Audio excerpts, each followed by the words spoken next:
Hello once again everyone on YouTube. Today we have another unboxing. This time it's going to be the Iron Man 3 Heartbreaker from Hot Toys. Now, as you may already know, the Iron Man 3 line from Hot Toys is very expansive. It looks like they're doing all 42 of them. The Heartbreaker is my favorite one, regardless of the short screen time it got. The House Party Protocol figures as of recent times have been pretty simplistic in nature. If you've noticed in the past, Hot Toys has done pretty elaborate boxes. This is not going to be one of them. It would take a lot of effort to make 42 different boxes for each suit. Actually, the Mark 42 suit was pretty special, but then we're not even counting the Iron Patriot, the War Machine prototype, the Ben Kingsley figure, and the other figures that are possibly coming out in the future. You can almost hear or recall Jarvis's voice saying this sentence, and here he is finally in hand, as he's been delayed long enough. And I think I can see what attributes to why this suit was delayed.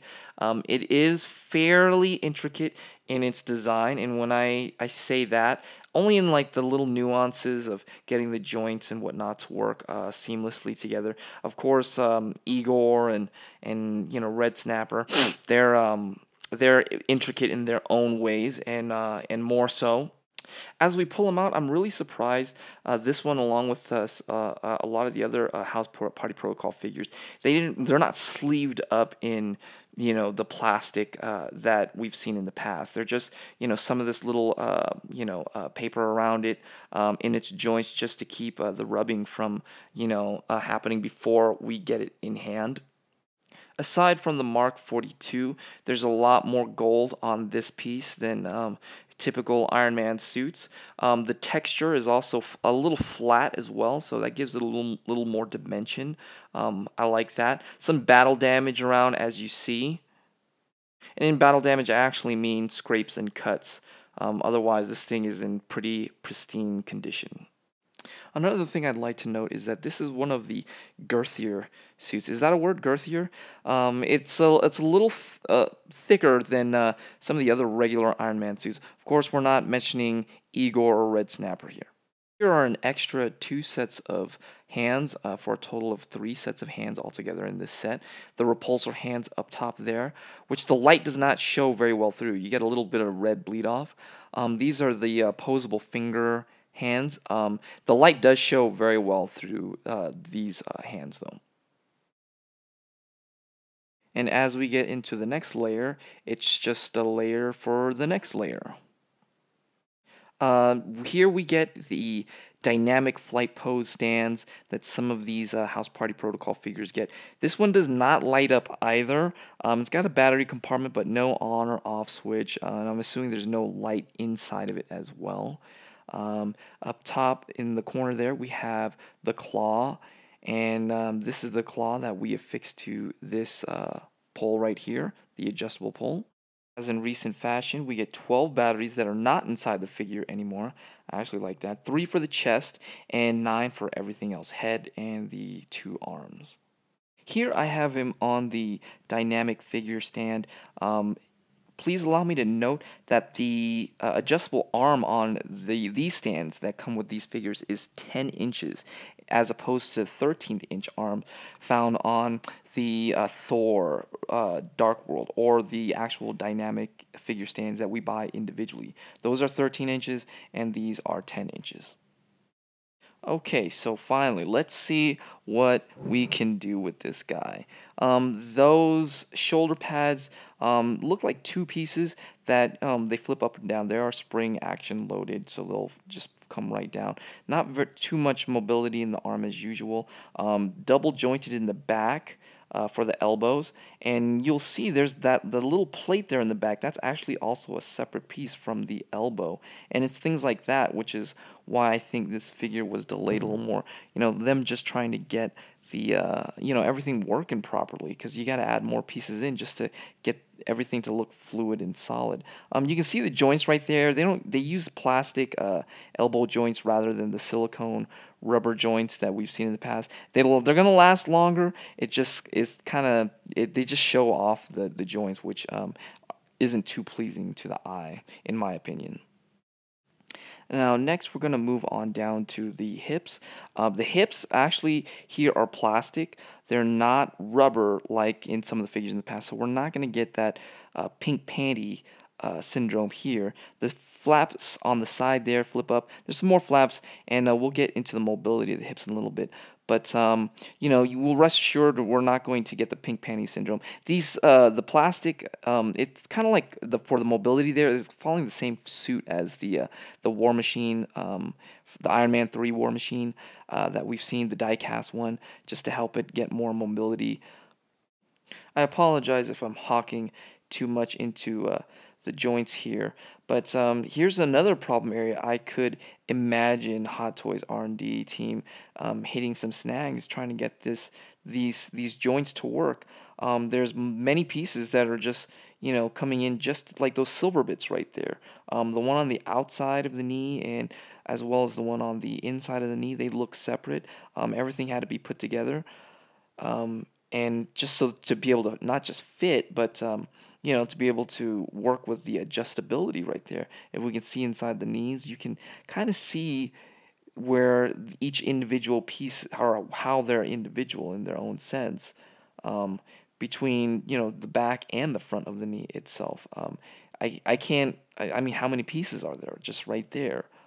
It's not perfect, but you can see Hot Toys did the best that they could, and they better have, trying to demand, you know, around $250 US for this. The feet don't adjust too much, just one little flap up there that allows for it to pivot up forward, and a little bit of ankle pivot left and right, just a little bit.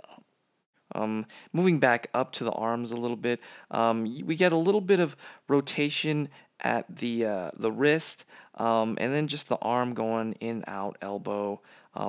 It doesn't rotate at the bicep or anything, so you get a little limited over there. The neck, surprisingly, there is a lot of adjustment right there. It's double jointed, one under the neck and one under the head itself. If we look in the back, you can kind of see the joint back there. Just be careful. The collarbone at the front, you see where the little red bits are at, it could get snagged, and if you force it too much, you could probably chip or rub some paint off or even crack it a little bit. So be very careful when adjusting the neck there. A lot more adjustability in the neck than Silver Centurion, that's for sure. You can't bend the head up to get a full flight pose look, though, unfortunately. Here we're going back down to the hips. Let's get in more detail of the adjustment for the hips. These flaps in the front and side you can pull open. Be very careful. Those front flaps right there will rub. They do rub, as you can see right there, if you dare to pull it up that high. The legs extend outward, you pull them down, and you do this just so you can get more mobility. This in tandem with the front flaps, you know, being able to flip up. Just be careful bending up the legs too far. I can definitely see that front flap being able to crack or break off just because you're trying to, you know, bend the front thigh up too far. It's plastic again, it's not you know, die cast like the War Machine in the past. So be very, very careful when trying to adjust with poses here. It is a little stressful having the possibility of adjusting it in all these different ways, but it's the overall piece still being plastic. You know, tugging on these pieces is a little stressful. You do get some rotation in the thighs right there, which is nice. As far as ab movement goes, you can actually, like some of the Iron Man figures in the past, you can pull up on the waist and you get a little bit of ab crunch, a little bit of rotation, and a little bit of side to side. It adds a little bit, not very much more though.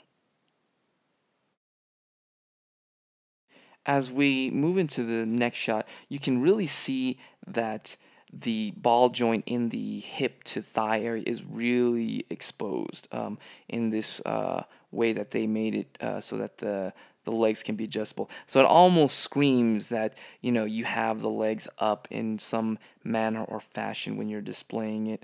I mean, that was the premise overall, but just beware, if you like just museum poses, those joints are going to stick out like a sore thumb. Fortunately, though, we won't have the pink panty syndrome, but unfortunately, we have the exposed joints. We can only have the good with the bad. Now, in the Heartbreaker piece here, there's 3 lights that are on the chest, which we will see in just a moment. And it's this piece, this suit, definitely has one of the larger arc reactors in its chest.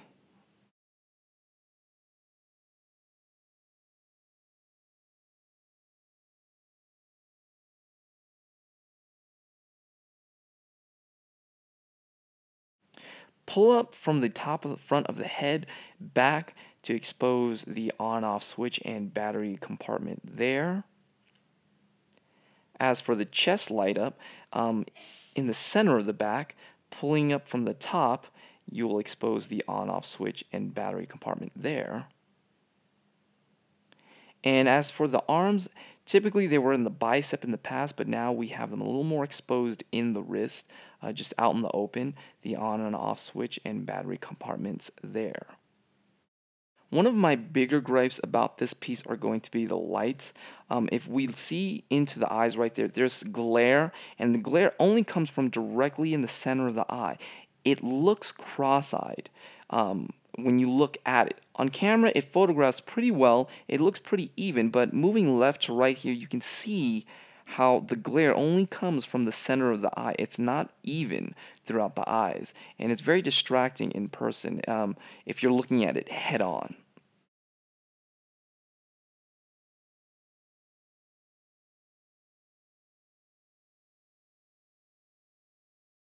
While the light in the arc reactor is very balanced and even throughout, the 2 lights on the side right there also have a glare, only when you move directly in its line of view from, you know, the opening to the LED light inside. And that is also very distracting because it's very dim on the sides until you look at it directly, as you can see right there, and then the glare is blinding. It's that effect that makes it seem more like a cheap toy than a high-end production showpiece for a collector. Overall, I think Hot Toys did a great job at recreating the Heartbreaker into a 1/6 scale collectible. Finally, my gripes are going to be that you know, the LED lights aren't very good in the armpit areas and in the head. Looks very hollow and cheap. The elbow joints are really exposed, but that's a necessary evil unless you want silicone rubber that's not going to last very long to hide it. Then also the joints that's in the hip to thigh area, that's also really exposed. But if you want mobility, that's a necessary evil as well. Otherwise, you get something that just stands there and gets pink panties later on. So those are my gripes. One last thing I had to add post recording right here in the Heartbreaker's obliques, abs areas, those flaps right there are rubber. They added those and made those rubber so that you could, you know, do the ab crunch and whatnot. But those being rubber may in the future discolor and pinken. Thank you guys very much for stopping by and checking out this video. I hope you enjoyed it as much as I did making it. I love doing videos like these. I love making them for you guys. I have plenty more to upload. I have lots of stuff to open, lots of stuff to upload yet, and lots of stuff still coming in. So until then, take care, guys, and I hope to see you again.